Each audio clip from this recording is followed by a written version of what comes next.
Ahora vamos a dar inicio a la tarde de nuestra ponencia. La inteligencia artificial implica una transformación significativa para las empresas. Disfrutemos de la conferencia Cómo entender el rol de la inteligencia artificial en la industria. Nos acompaña el ingeniero Diego Mauricio Murillo, ingeniero de sonido, magíster en ingeniería urbana, doctor en acústica, condecorado como joven investigador destacado por diferentes comunidades científicas internacionales, gerente de analítica y marketing y profesor titular de la Universidad de San Buenaventura, Medellín, consultor con vasta experiencia en acústica ambiental y el control de ruido y vibraciones, amplio conocimiento en formulación y gestión de proyectos. Ingeniero Diego, bienvenido.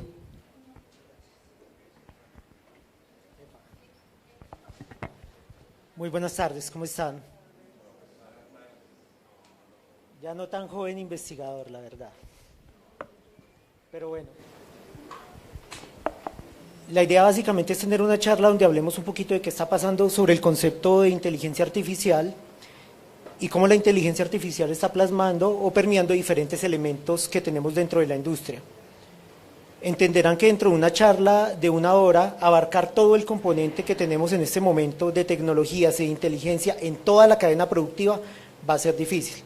Pero lo que realmente, o el objetivo es tratar de sensibilizar de qué está pasando hoy y qué potencialidades generalmente estamos identificando hoy en la industria con ejemplos tangibles que nos permitan una perspectiva y pensar hacia dónde vamos en términos generales. Bueno, de manera muy rápida, esto simplemente es una animación de un streaming en cómo se mueve la información dentro de una red social, ¿cierto? Entiéndase que cada elemento que ustedes están viendo acá es un usuario. Soy yo interactuando en Twitter, soy yo interactuando en Instagram, generando flujos de información y esos flujos de información se concentran. ¿En dónde se concentran? En las noticias más relevantes, cuando alguien saca un tweet y ese tweet se vuelve tendencia, toda la información converge en este tipo de nodos. ¿Qué significa esto? Que en medio de esta estructura hay información que está circundando. Cuando leemos esa información podemos extraer qué comportamientos tiene la red y qué éxitos en términos de comunicación está teniendo la red. Entonces ya vamos a hablar un poquito de eso. Cuando hablamos de una industria vamos a tener 3 elementos generalizados. Lógicamente eso depende de la casuística de cada compañía, pero en general en una empresa usted tiene el componente comercial, que es quien le hace su posicionamiento de marca, marketing, venta. Usted tiene un proceso o una cadena productiva que transforma, genera un producto y servicio, y tiene un área administrativa y financiera que básicamente es la que recoge el billete y pues la que administra en general. Pero en términos generales esos son los 3 elementos que tengo dentro de una compañía. Ahora, la inteligencia artificial puede ser utilizada de manera transversal. Por el escenario que tenemos hoy de tiempo, nos vamos a concentrar en el primer elemento. Cómo la inteligencia artificial hoy está impactando de manera significativa todo el componente comercial de una compañía. Cuando hablamos de un elemento comercial o de una compañía, entiéndase el posicionamiento de marca, ya sea una MIPYME, sea una persona que básicamente quiere sacar un producto, yo como persona quiero posicionarme, es decir, yo voy a hacer mi branding, y cómo hoy toda esta serie de elementos permiten desde empresas pequeñas hasta empresas grandes explotar lo que está pasando hoy en términos de tecnología.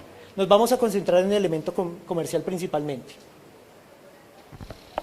Si nosotros nos vamos a concentrar en el elemento comercial, va a haber elementos significativos en términos de lo que como empresa yo estoy persiguiendo en términos de objetivos, ¿cierto? El primero, lógicamente, es comprender el mercado. O sea, vamos a establecer qué es lo que yo quiero generalmente dentro de un plan comercial y cómo posteriormente la inteligencia artificial va a responder todos esos elementos. Comprensión de mercado. ¿Qué necesito yo generalmente cuando voy a entrar a posicionar una marca? Cuando voy a tener una estrategia digital o una estrategia básicamente en aire y calle sobre posicionamiento. Pues primero, entender necesidades, preferencias y comportamientos del consumidor, ¿cierto? O sea, yo quiero entender básicamente cuál es mi cliente, qué es lo que necesita, qué es lo que el mercado está demandando, ¿cierto? ¿Cómo yo logro extraer información de lo que el mercado hoy necesita? Si yo voy a posicionar un producto, necesito saber cuál es mi factor diferenciador. Y ese factor diferenciador tiene que saber ¿Cuál es su referencia y su diferencia frente a lo que el mercado necesita? Determinar la dimensión y características del mercado, es decir, si yo voy a posicionar un producto, cuál es el mercado objetivo donde voy a trabajar, ¿cierto? Y cómo está ese mercado respecto al producto o el servicio que estoy trabajando.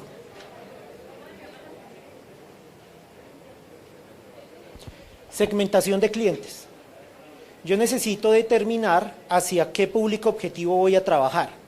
Si yo soy una empresa que presta servicios, necesito identificar si mi cliente es una persona natural, si mi cliente es una persona jurídica, si mi cliente básicamente es una empresa de cierta dimensionalidad y qué tipología de cliente es el que a mí me compra, qué características demográficas y de tipología se generan. Ya vamos a ver ejemplos de cómo se segmenta y por qué es importante la segmentación.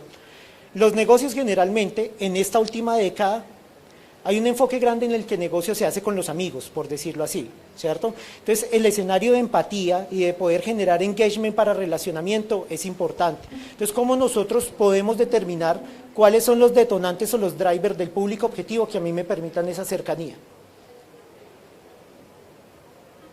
Deseamos evaluar la competencia. Lógicamente yo necesito saber cuál es la línea base, cuál es mi diferenciador frente a la competencia y qué productos yo puedo ofrecer respecto a otros que ofrecen esa misma tipología de servicio. Lógicamente, encontrar ventajas competitivas y poder potenciar esas ventajas competitivas respecto a mi competencia. Simplemente en términos de cómo yo segmento, por ejemplo, un mercado, cuál es mi factor diferenciador y cómo yo me posiciono frente a mi competencia. Desarrollar servicios, lógicamente comprender si el servicio que yo estoy prestando efectivamente hoy está cumpliendo las necesidades y expectativas, es decir, si hay un índice de satisfacción tanto para cliente interno como externo de lo que estoy cumpliendo y qué mejoras podrían ser valoradas, es decir, qué es lo que el cliente está esperando en términos del producto o servicio.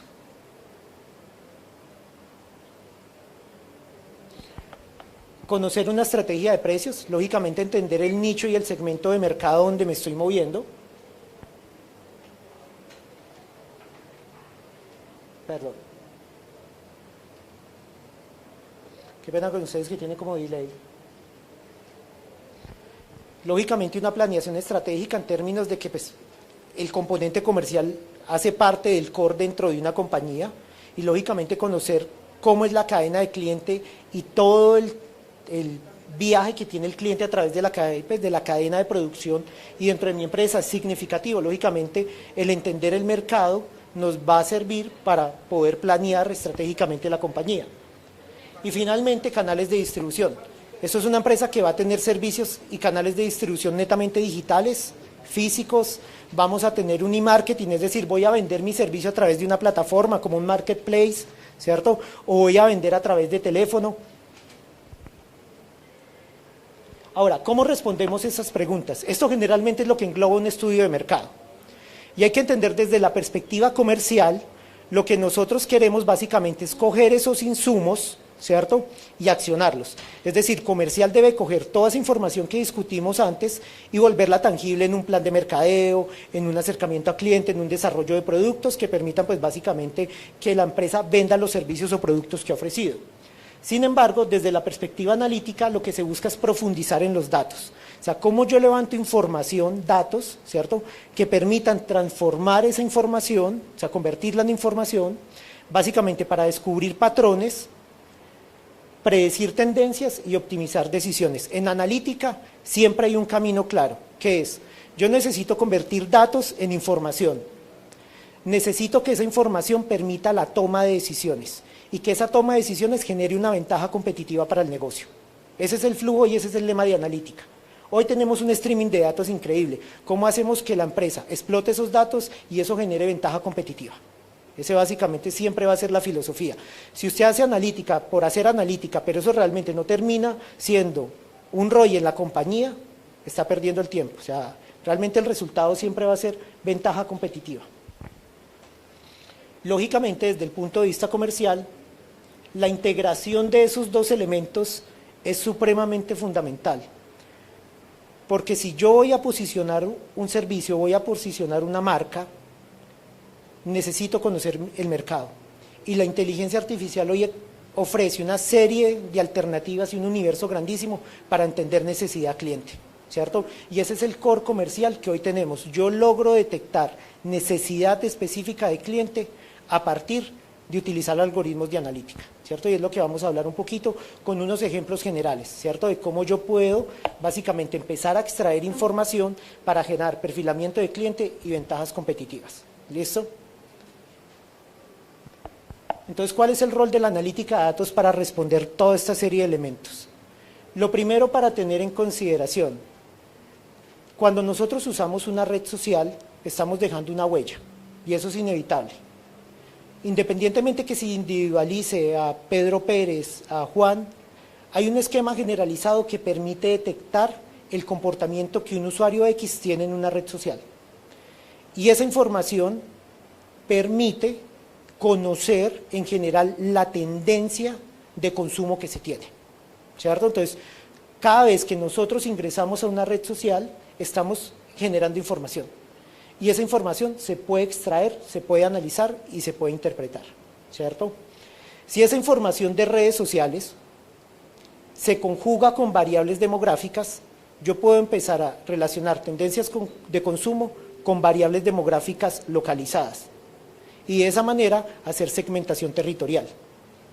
Entonces, parte de lo que vamos a ver acá es qué potencialidades hay y cómo se explota eso desde el punto de vista comercial. ¿Listo? Entonces, también es un escenario de sensibilización de cómo cada uno maneja sus datos, ¿cierto? Y qué huellas estamos dejando nosotros cada vez que navegamos en Internet.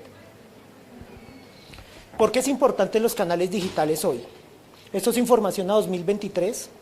Hoy en Colombia tenemos 38.5 millones de usuarios activos en redes sociales. 38.5 en todas las redes sociales. Lo que equivale a un 74% de la población colombiana, a hoy, ¿cierto? El tiempo total medido en Internet de un usuario en Colombia son 9 horas. En Internet requiere decir que yo miro mi correo, que básicamente estoy en línea conectado, 9 horas al día. Y el consumo promedio en redes sociales es 3.5 horas. O sea, en general nosotros consumimos 3.5 horas al día en redes sociales, todo tipo de redes sociales. Entonces, cuando nosotros buscamos un canal de comunicación para venta, tenemos un streaming potencial supremamente grande porque mucha gente está consumiendo redes sociales. ¿Cuál es el problema de las redes sociales? Que eso es un universo demasiado grande, tengo demasiada información, demasiado ruido, demasiados elementos. Entonces, el truco es cómo yo sé segmentar y cómo sé posicionar en medio de ese universo digital para posicionar una marca. O sea, cómo aprovecho ese canal de comunicación. Porque en últimas, esto es equivalente a lo que pasa en la televisión. Usted está consumiendo un producto y le meten publicidad en la mitad, que son los comerciales, ¿cierto? ¿Qué pasa? Que el canal de comunicación hoy ya para ciertas generaciones no es la televisión, son las redes sociales. O sea, ustedes revisan la tasa de consumo en términos de plataformas digitales de la población que hoy está entre un segmento de 15 y 25 y consumen más redes sociales que televisión, ¿cierto? Entonces, el canal comercial que se está explotando y el que se está proyectando en potenciación es ahí, porque ahí es donde está la gente. Si nosotros hacemos una comparativa de 2013 a 2023, lo que estamos viendo en la parte superior es el crecimiento demográfico que ha tenido Colombia. Colombia pasó de 46 millones a 52 millones. Es decir, tuvimos un incremento porcentual del 13%, la población creció un 13%. La accesibilidad a Internet en Colombia pasó de 23.8 millones a 39.3 millones. Quiere decir que tuvimos un incremento de accesibilidad de Internet en 10 años de un 65%. ¿Cuál es la proyección? Que nosotros en una tasa de 10 o 15 años, la tasa de accesibilidad de Internet debe estar casi el 80% de la población. Porque cada vez los servicios se van volviendo más baratos. O sea, un celular hoy que te conecta a Internet ya lo consigues desde 250.000, 300.000 pesos. Celular básico, pero que tenga acceso a redes sociales. Y esa tecnología cada vez se va volviendo más económica, hasta que se vuelve masiva. ¿Cuánto valía tener Internet hace 5 o 10 años? A lo que vale tener un plan de datos hoy. Hoy, En general, la clase media no se preocupa por tener acceso a un plan de datos. Usted paga 30, 50 mil pesos y eso ya tiene lo que usted necesita. O sea, muchas veces ni se consume lo que usted requiere. Porque el negocio ya empieza a ser es cómo la accesibilidad a Internet genera otra serie de negocios que realmente apalancan. Y lo que se necesita es que la gente consuma. Entonces, lo que hacen es que la accesibilidad a Internet se masifica para que realmente hayan mayores canales de consumo. Si nosotros vamos a pensar en cómo posicionarnos digitalmente, es decir, cómo yo puedo empezar a leer el mercado, hay que entender que hay un ecosistema digital. Y ese ecosistema digital va a partir de un primer elemento que son las redes sociales. Hay que entender que cada red social tiene una naturaleza diferente. No es lo mismo comunicarse a través de LinkedIn, comunicarse a través de Instagram, que comunicarse a través de Facebook. Cada uno tiene una población diferente y un comportamiento diferente. Lo que estamos viendo acá básicamente es la proporción en términos de la distribución demográfica de género. Tenemos un 50% en LinkedIn, el alcance generalmente pueden ser 12 millones de personas y es una red laboral. ¿Qué quiere decir eso? Quien interactúa en LinkedIn generalmente está dejando información sobre su trazabilidad, dónde ha trabajado, dónde trabaja, cuál es su experticia. Es una red asociada a elementos laborales. Instagram es una red más inclinada hacia un componente femenino, con un alcance mucho más grande y su enfoque es visual y de productos, ¿cierto? Facebook es una red más equilibrada. En términos de edad, esta red es mayor, es decir, generalmente población de 40 años en adelante usa primordialmente Facebook. Una segmentación más joven usa Instagram, ¿cierto? Y Twitter es una red política, es decir, generalmente quien interactúa en Twitter es porque le interesa el tema político. Si nosotros logramos identificar para un usuario X cuál es su perfil de LinkedIn, cuál es su perfil de Instagram, cuál es su perfil de Facebook y cuál es su orientación política, yo puedo generar un espectro de la persona, ¿cierto? O sea, yo puedo darme una idea generalmente del comportamiento o de las tendencias de esa persona. Si yo veo que en Instagram es una persona que generalmente postea sobre animales, es de perros, es de gatos, ¿qué tipo de contenido básicamente? Porque el contenido es público. O sea, uno puede extraer la información que visualiza a los usuarios. Si uno requiere información en términos de cuál es el perfil, queremos posicionar una empresa, vamos a trabajar en una empresa de servicios que vamos a vender hacia salud. Mi público objetivo, digamos que son personas que trabajan en farmacéuticas. ¿En qué red social yo debo buscar ese tipo de personas? Acá. Porque LinkedIn es una red social donde la tasa de mentira es baja. Generalmente quien dice que, o sea, el perfil que usted escribe en LinkedIn generalmente tiene una tasa de precisión o de veracidad alta, en comparación con las otras redes, que usted encuentra muchas más, digamos, fuentes falsas y demás. Esta red en términos de la calidad de la información es significativa.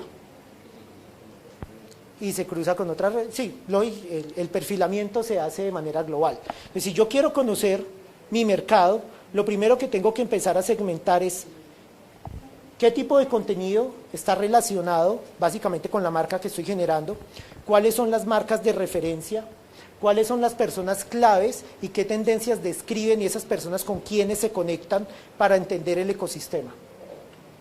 Lo que estamos viendo acá es una red social. Esto es una red social donde tengo unos usuarios que se conectan entre ellos y unos en gris que son los usuarios de los usuarios, o sea, los seguidores de los seguidores. Generalmente una campaña de posicionamiento que va a buscar que los seguidores se vuelvan seguidores primarios, es decir, estas personas se siguen entre ellos, o sea, por ejemplo, a esta persona la siguen todas estas, y los grises siguen a cada uno de ellos. ¿Cuál es el primer objetivo? Que estos grises se vuelvan primarios de acá. ¿Cómo yo logro que esos seguidores de mis seguidores se vuelvan hacia mí, entendiendo cuál es el contenido que ellos consumen? Y generar contenido, ¿cierto? O generar, cuando me refiero a contenido, por ejemplo, de si yo quiero posicionar una empresa, generaré elementos comerciales que estén orientados con ese tipo de público. Ese es el streaming de cómo la información fluye. Dentro de una red social usted lo que va a encontrar son comunidades. ¿Qué son comunidades? Personas que comparten afinaciones en términos de sus gustos de consumo. Por ejemplo, acá podemos tener un clúster de gente que le gustan los gatos y que le gusta el humor. Acá podemos tener un clúster de gente, por ejemplo, que les gusta el deporte, ¿cierto? Si yo quiero llegar a convertir esta red secundaria en red primaria, el flujo de información es este. O sea, tengo que pasar primero por esta red y después bajar acá. Si yo quiero llegar a esta gente que le gustan los deportes, pero tengo que pasar a través de una red política, seguramente tendré que generar noticias asociadas a infraestructura deportiva. Y cómo desde gobierno se generan políticas de infraestructura deportiva para que el grupo que le gustan los deportes interactúe con esa serie de noticias. Entonces usted lo que va generando es contenido que sabe cómo va a mover el streaming para llegar a su público objetivo. Si la gente se engancha con su contenido, lo va a seguir, entonces usted se potencia, ¿cierto? Digamos que eso es crecimiento orgánico. Ahora, ese ecosistema digital, como lo indicaba, es muy amplio. O sea, el problema hoy con las redes sociales es que tenemos demasiada data. O sea, hay mucha información ya, todo el mundo lo está utilizando. Entonces, ¿cómo realmente vuelve uno un canal efectivo eso de posicionamiento comercial? Es lo que ya vamos a ver, ¿cierto? Y básicamente lo que uno hace es un proceso de minería para extraer insights. Ya hablamos de unos. Cogemos redes sociales, identificamos público objetivo, extraemos información, la que sea pública, ¿cierto? Ustedes siempre en una red social tienen la potestad de decir quiero que mi cuenta sea privada o quiero que mi cuenta sea pública, ¿cierto? ¿Qué contenido genera o no genera?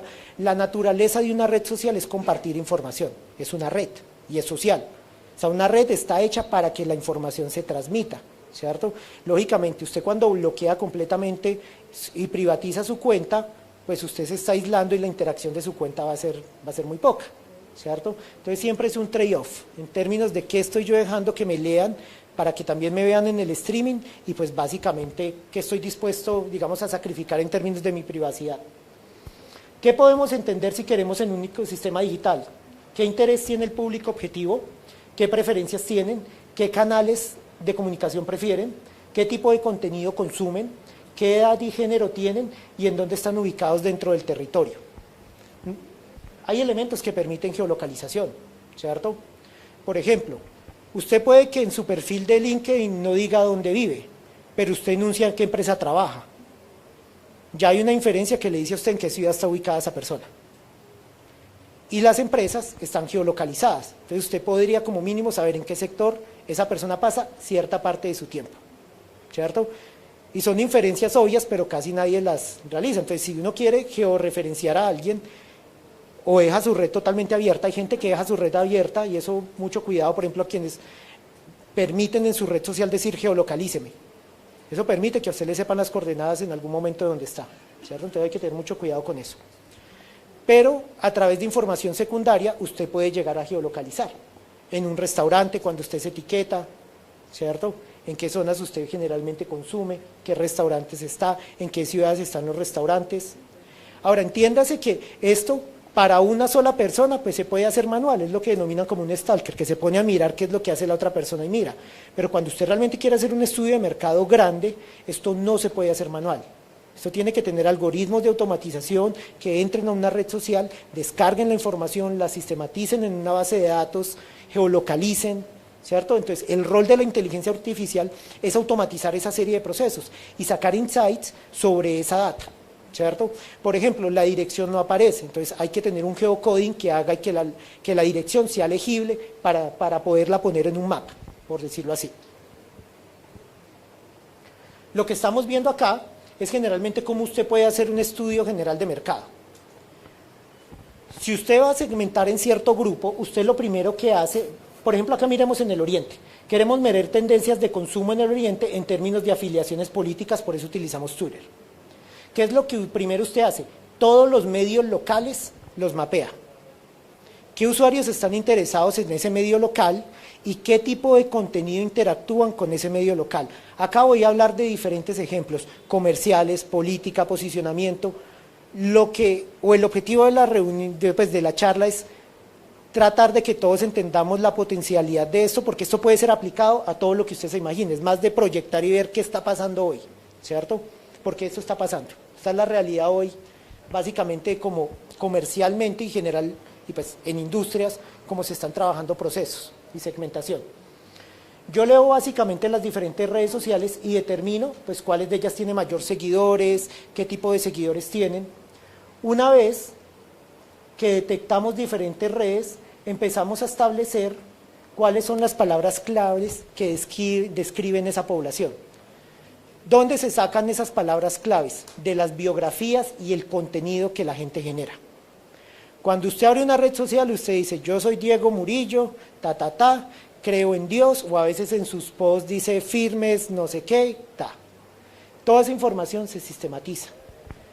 Esto que vemos acá, eso es una nube clave de las palabras más relevantes. ¿Qué es lo que uno espera, por ejemplo, en el Oriente? Pues aparece Antioquia, aparece la palabra Dios, ¿cierto? Aparece desarrollo, aparece música. Es decir, hay una serie de elementos que ya analizados y con otro contexto de redes le permiten a ustedes entender cuáles son las tendencias generalizadas de esa población o ese público objetivo. Este es el global, ¿cierto? Esto te resume el comportamiento generalizado de todas las personas que interactúan en esa red social. ¿Qué pasa? Lo que están viendo acá es cada usuario, digamos que este es Diego Murillo, o cada uno de estos es una cuenta de una red social en específico. Acá estamos hablando nuevamente de Twitter. Estos son todos los diferentes usuarios que hay para un perfil en específico, que siguen, por ejemplo, una cuenta que puede ser una cuenta de periodismo. Si yo quiero generar streaming en la red, es decir, si yo me quiero posicionar, este cuadrante es crítico.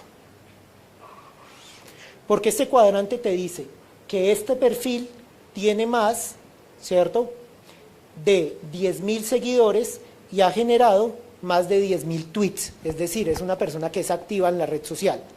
¿Qué es lo que se hace? Usted se concentra en este cuadrante y empieza a hacer analítica. ¿Cuáles son esos usuarios y cuáles son esos seguidores? ¿Cierto? Porque esas son las personas que cuando yo genere contenido me van a dar retweet, me van a dar forward, ¿cierto? Y van a hacer que mi contenido se propague a través de la red, ¿cierto? Entonces, generalmente, cuando usted va a posicionar una marca, usted siempre identifica cuáles son los influenciadores. ¿Cuál es el problema? Los influenciadores te cobran. Usted quiere que yo le promocione el producto, no hay ningún problema, le vale tanto la tasa. Pero el posicionamiento orgánico, detectando gente, ¿cierto?, que se mueve en el nicho de negocio que uno desea. Si yo quiero posicionarme como expositor, lo primero que haré es mirar qué expositores hay que trabajen en mi misma área, que sean exitosos. ¿Qué usuarios esas personas tienen? Y esas personas, ¿qué perfilamientos tienen? ¿Qué gustos? ¿Qué elementos? Y cuáles de ellos mueven harto la red. Y yo trato de hacer engagement con ellos, contactarlos, citar, comentar los posts de ellos para que me empiecen a reconocer. Y en una red social generalmente las relaciones es recíprocas. Si a ti te comienzan a comentar posts tuyos, pues uno se siente bien. La probabilidad de que esa misma persona también responda a un comentario mío se incrementa. Y cuando él responde el comentario mío, todos los usuarios de él lo ven, ¿cierto? ¿Qué estamos viendo acá? Esta es la base de datos, por ejemplo, de industrias en Colombia, ¿cierto? Entonces, hoy se tiene cuál es la segmentación por sector económico, primario y demás de las diferentes industrias que tenemos en el país. Si esta información está, y yo en LinkedIn sé en qué empresas trabaja el perfil o el usuario que yo quiero llegar, y tengo los datos de empresas en direcciones, las bases de datos básicamente de cámaras de comercio te dan la localización de las empresas, te dicen dónde están, yo puedo geolocalizar mi territorio y saber en ese público objetivo segmentado hacia dónde o qué parte del territorio yo debo concentrarme, ¿cierto? Si yo sé dónde concentrarme, yo puedo colocar pauta en calle en esos puntos de interés o segmentar la pauta digital para que llegue a ciertas zonas. Y eso es un elemento importante. Quienes en algún momento han tenido la capacidad de trabajar en pauta digital, yo puedo decirle a Instagram o a Facebook, venga, yo quiero que mi publicidad se ponga en Medellín. pero yo no le puedo decir, yo quiero que me la ponga en la zona de Laureles. No te permite esa segmentación. Esa segmentación se logra a partir de filtros demográficos, ¿cierto? Entonces, con analítica uno detecta los filtros demográficos y ya se los aplica a la segmentación. Es decir, digamos que nosotros quisiéramos segmentar solo acá no, solo acá. ¿Cómo yo logro que mi pauta llegue allá? Lo que ustedes están viendo acá es, por ejemplo, todo el comportamiento de Airbnb que tenemos en Medellín, donde lógicamente se ve que la mayor concentración de Airbnbs está en Poblado y Laureles. Cuando miramos el costo promedio de Airbnbs, nos encontramos que la equivalencia de concentración no es la misma. ¿Dónde se paga más? En Laureles. ¿Cuál es la tasa promedio diaria de alquiler en Laureles? $271. Para los que están interesados en invertir en Airbnb. En Laureles en promedio la tasa de alquiler diaria son $271 por apartamento. Dólares, sí, dólares. Ahora, ¿esto de dónde se saca? De la base de datos de Airbnb. Los que tienen acá Airbnb sean conscientes de que su perfil es público. Entonces, ojo con la foto que suben de Airbnb, porque si usted tiene 5 predios, pueden saber que usted tiene 5 predios, ¿cierto? Ahora, cuando usted mira la correlación, estos puntos verdes, con el mapa de calor, los puntos verdes son los hoteles. ¿Qué es lo que está mostrando la gráfica? Que la gente está montando Airbnbs cerca a los hoteles, ¿cierto? Lo cual es lógico. Si usted tiene este insight, seguramente lo que usted puede hacer es que busca en TripAdvisor o Booking cuáles son los hoteles más rankeados y con mayor valor. Y trataría de tener una inversión en un radio de búsqueda que estuviera segmentado hacia ese rango. Tenemos la base de datos del DANE. Resulta que el DANE, cuando hace básicamente un censo, tiene información generalizada. Entonces nosotros del territorio sabemos cuáles son los diferentes niveles educativos, cuáles son las principales, digamos, actividades que generan dificultad. Estos son datos abiertos. O sea, usted hoy ingresa al gobierno a datos abiertos y hay una cantidad de información libre para utilizar. El tema es cómo usted mezcla todo y genera un ecosistema de información. Nuevamente, cómo convierte los datos en información, ¿cierto? ¿Cuánta de la población tiene accesibilidad a Internet, a no Internet, energía, estratos, distribuciones de estrato, servicios públicos primarios? ¿Cuáles viven en unidades residenciales? ¿Cierto? ¿Qué tipo tienen? ¿Cuáles unidades no residenciales? Es decir, usted empieza a atender su territorio en términos de qué necesidades ese territorio requiere.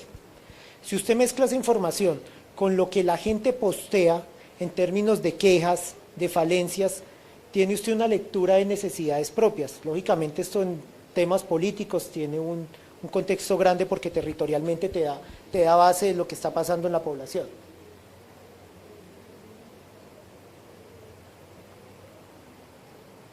Si esas personas son de esa misma zona, ¿qué estado civil tienen? ¿Cierto? ¿Cuál es el tamaño del hogar?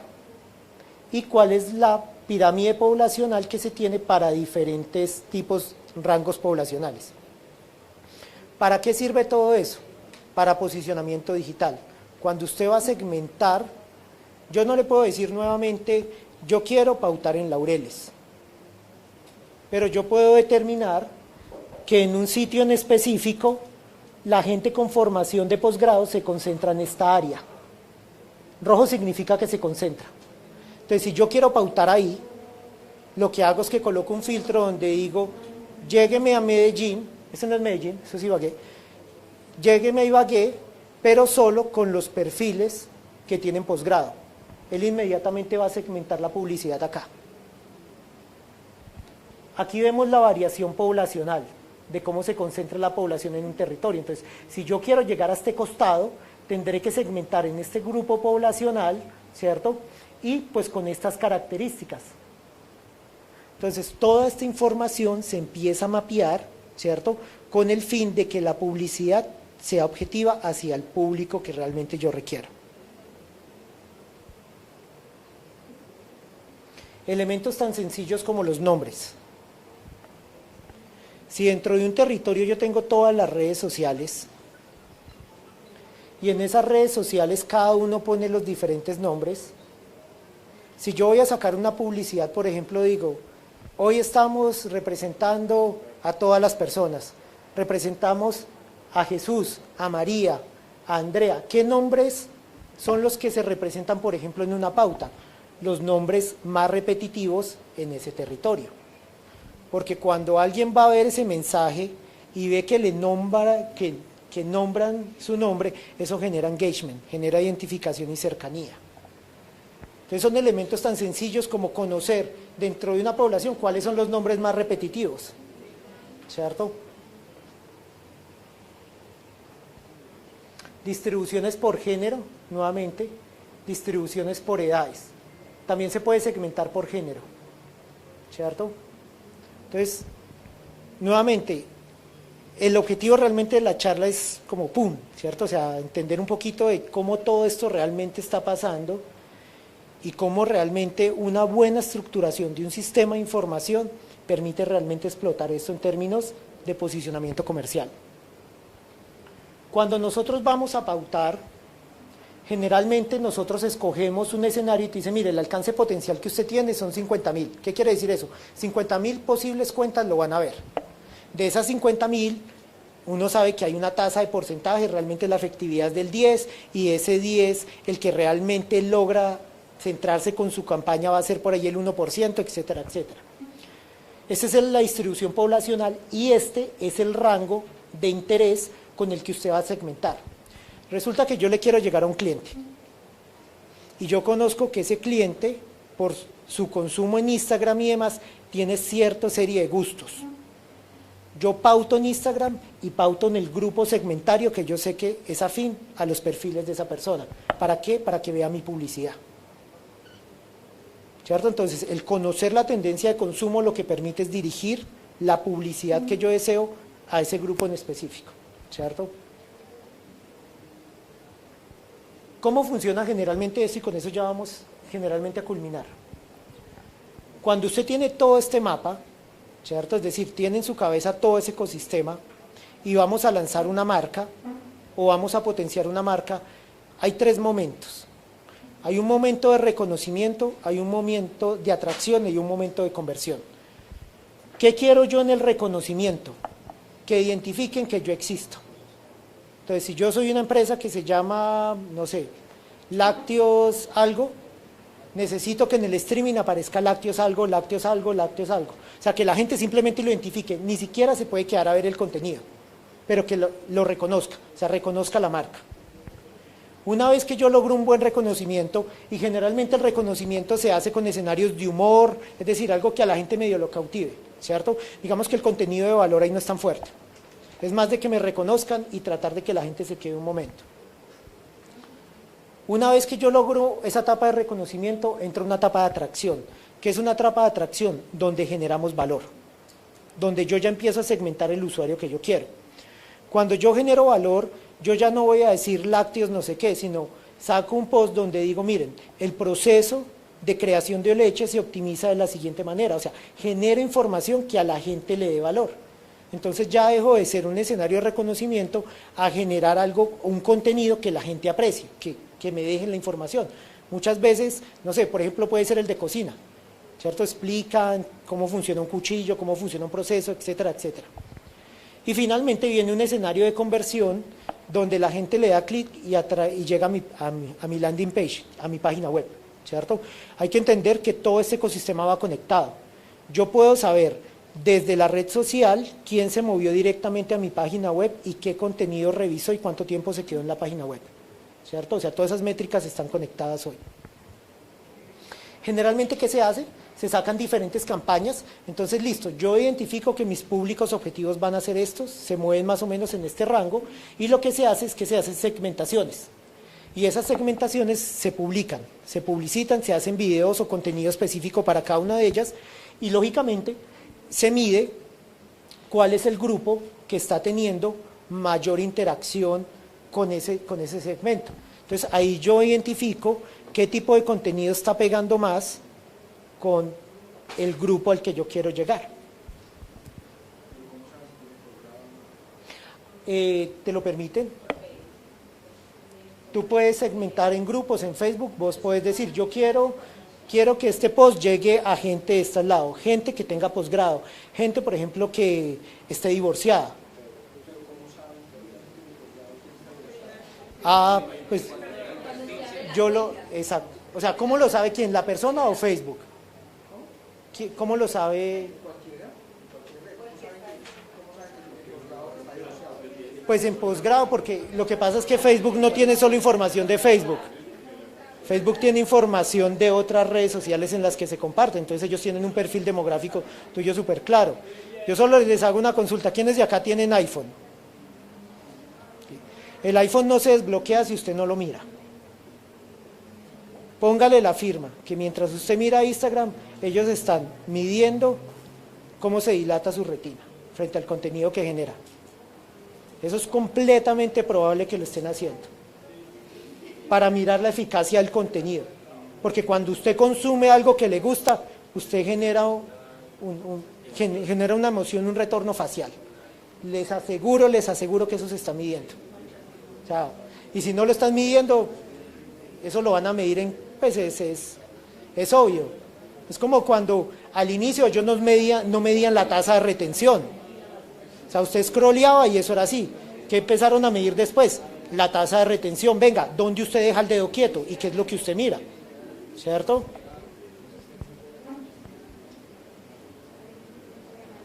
¿Qué es importante? Y con eso vamos a finalizar.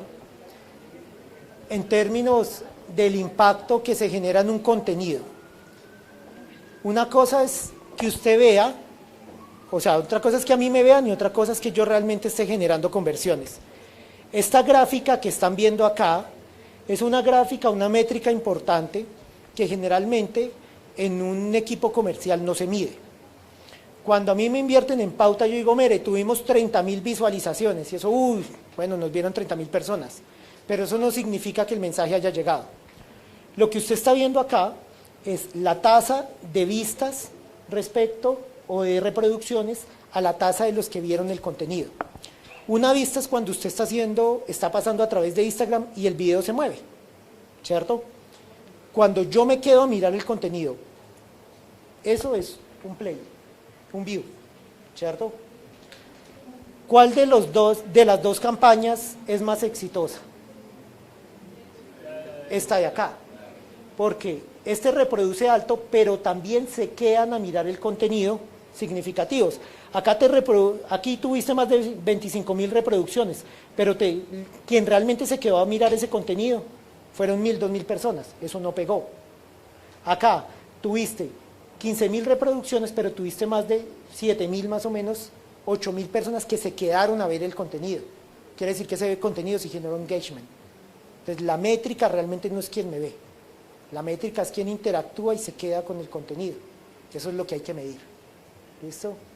Bueno, con eso digamos que culminamos un poco la presentación. Como les digo, es contar un poquito de qué está pasando hoy y pues bueno, generar la semillita de todas las potencialidades, pero también de lo que está pasando.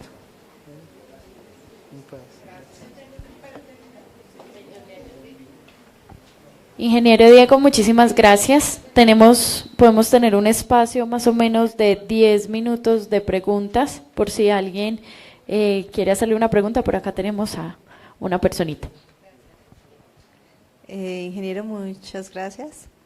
Primero que todo por la conferencia. Tengo una inquietud. Cuando usted hablaba de georreferenciación, es cuando uno deja activada la ubicación dentro del celular, ¿cierto? O sea, que lo pueden ubicar a uno porque dejamos activada la ubicación. ¿Sí? Por ejemplo, si uno crea una red en Twitter, cuando tú pones el perfil en Twitter, tú puedes decir, quiero que digan que estoy en Medellín, o puedo colocar mis coordenadas. Tú lo decides. Lo que pasa es que mucha gente no lee. La ubicación en tiempo real no.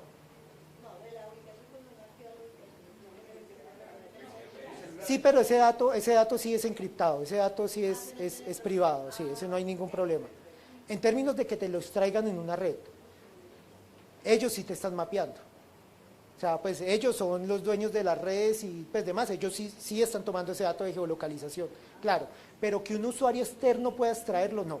Un usuario externo puede extraer lo que tú escribas en la red. Entonces, si en la red tú dices, yo vivo, ¿dónde vive? Vivo en el edificio, no sé, Las Margaritas.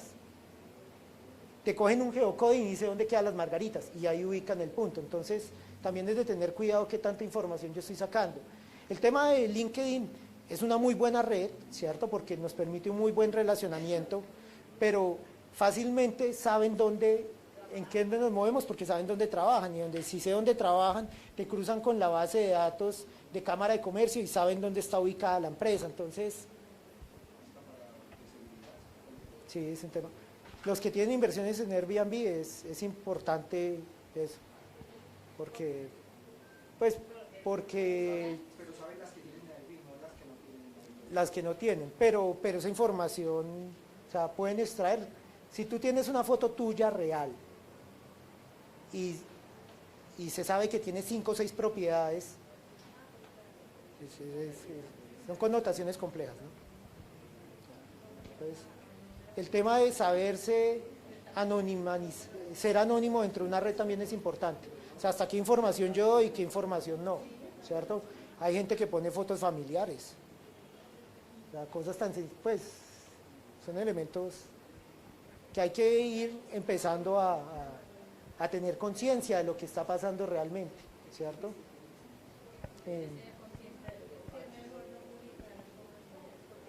Fotos de familia, o sea,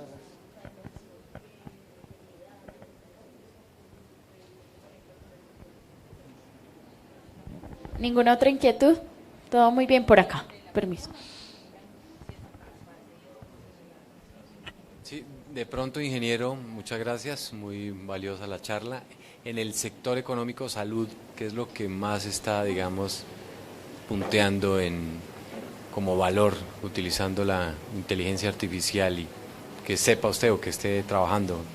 Básicamente, analítica predictiva, o sea, si ustedes miran todas las empresas que tienen tecnología y trabajan en Big Data, que están levantando datos de salud, ¿cierto? Entonces, cada vez tienes manillas, tienes relojes, ¿cierto? Que básicamente están levantando información de población, ¿cierto? El tema está dado hacia allá. ¿Qué pasa con eso? Construyen los modelos predictivos en salud, por ejemplo, para determinar, un ejemplo es determinar cáncer. Básicamente lo que hacen es coger muchas imágenes con diagnósticos sanos, con diagnósticos, por ejemplo, que tengan cáncer, ¿cierto?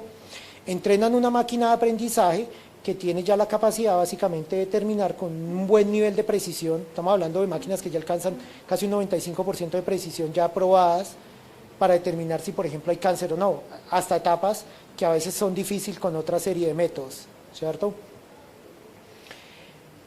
Esa información, para poder entrenar una máquina, usted siempre requiere la información base.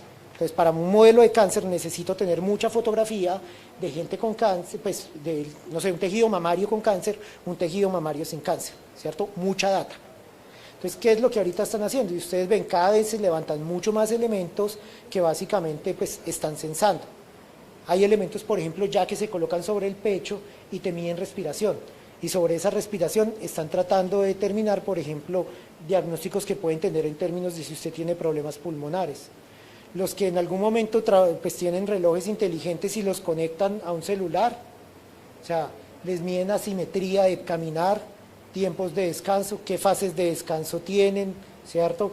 Arritmias, pulsos.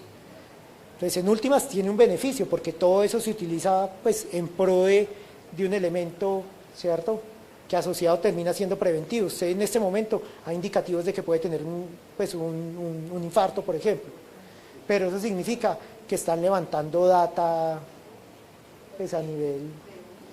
O sea, hoy nosotros es muy difícil ser privados hoy, esa es la realidad, ¿cierto? O sea, nosotros antes nos conectábamos al televisor por un cablecito coaxial, ya ahorita tenemos un decodificador, Y el decodificador que tienen los que tienen claro atrás, ¿qué tiene? Una SIM card.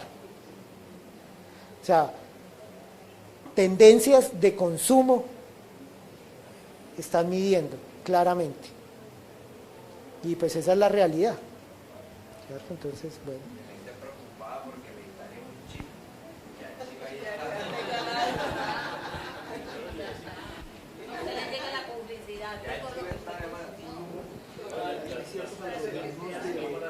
Cuando uno consulta un viaje y le sigue saliendo toda la semana con algoritmos, pero si es cierto o eso es un mito de que lo que uno habla también ¿sí?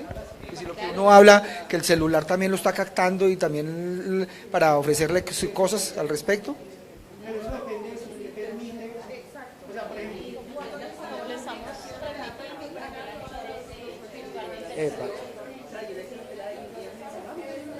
eso depende, por ejemplo, los que tienen Alexa, exactamente, ¿cierto? O sea, si usted habilita Siri con la voz, le está leyendo todo el tiempo, porque él tiene que estar procesando todo el tiempo para detectar cuando usted diga Siri. ¿Qué hacen con la otra data? No la descartan. Entonces, también es como un trade-off, ¿cierto? En mi casa nosotros tenemos la cosita esa que barre, la rumba, tenemos una rumba, y eso se puede controlar con voz. Pero, por ejemplo, yo en eso sí soy medio rayado, entonces yo no habilito detección de voz ahí. Entonces también es eso, pues.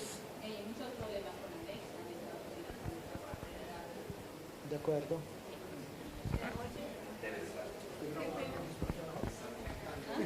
Pero, por ejemplo, en el caso de Google, uno no lo activa diciéndole, ok, Google, tal cosa, y le hace la pregunta. ¿Sí? ¿Sí me hago entender? O sea, necesita activación. O lo están escuchando a uno todo el tiempo. Porque A veces todo es una aplicación, y cuando dices la aplicación, él te dice, ¿usted permite acceder a micrófono? Entonces, él le da una opción, solo cuando la app está abierta, o sí. Si usted le dice sí, le está dando permiso a que él básicamente registre cuando quiera la información que usted está generando. La red social que más datos extrae de los usuarios es TikTok. Esa es una red social en términos de perfilamiento supremamente crítica, ¿cierto? O sea, los que tienen hijos, es importante que, pues, TikTok les coge absolutamente todo lo que usted tenga en su celular, él lo tiene, ¿cierto? Entonces, es complejo. Si ustedes van a instalar TikTok, es la red social que más pesa. Pues solo para el ejemplo, por la cantidad de algoritmos que genera. Es más, en ciertos países está prohibida por el tema de privacidad de datos, ¿cierto? Entonces, se llama diferente en China. Estados Unidos Bueno, yo aquí quiero mencionar algo que de una charla a la que fui, yo estaba muy activa aquí, pero es que frente a eso nos decían que la importancia del tratamiento de datos, en donde nosotros no leemos a veces ni siquiera a qué estamos autorizando, sino simplemente le decimos sí, aceptamos para llegar rapidito a nuestro objetivo. Y en una charla nos decían, bueno, usted acepta porque pues no tiene opciones, pero luego, después de leer, usted puede decir no. Por favor, manda un correo y dice, no, por favor, con mis datos yo no quiero esta cláusula o esta cláusula o esta cláusula. Es una manera de, digamos, de restringir el acceso a y contrarrestar, exacto, el acceso a ciertos datos y a ciertas conductas quizás delictivas, que es lo que a uno le preocupa tal vez. No sé si eso es así. Sí, pues la realidad es que nosotros como sociedad no leemos eso y eso está diseñado para no leerlo, la verdad. Pues, o sea, eso está diseñado para no leer, ¿cierto? O sea, el consejo, realmente, ¿qué puede hacer uno como usuario en este momento?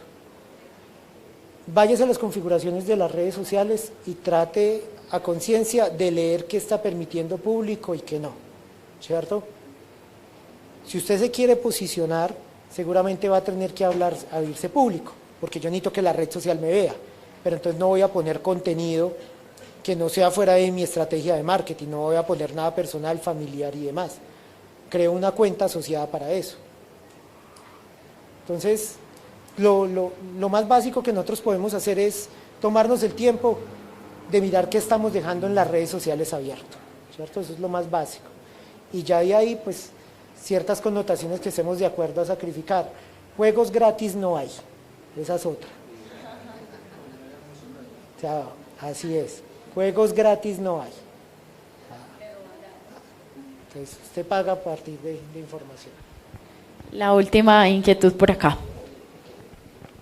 Muchas gracias por la presentación, muy buena. Una pregunta, o más bien creo que más es como una solicitud de confirmación. Yo podría entonces hacer un estudio de la empresa donde yo trabajo y mirar los gustos de las personas, los gustos y las preferencias de las personas que trabajan en la empresa, dónde trabajan, y con base en eso comenzar a construir campañas para dirigirme al grupo de la empresa con cierto foco que yo tengo interés a través de redes sociales. Lo podría hacer también entonces.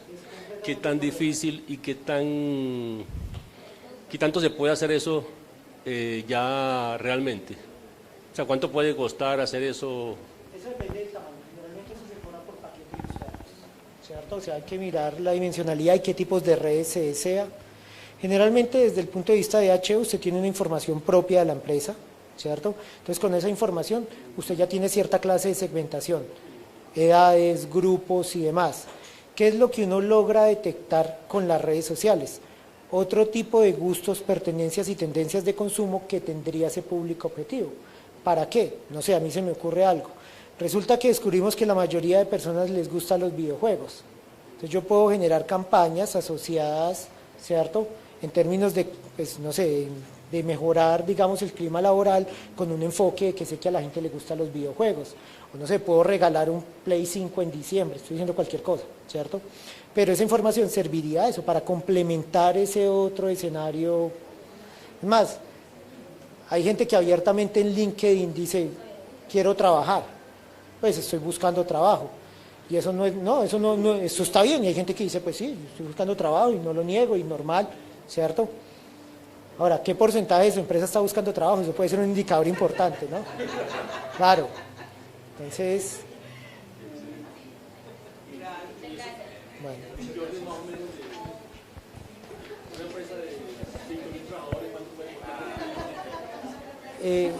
Es que darle un número así, eso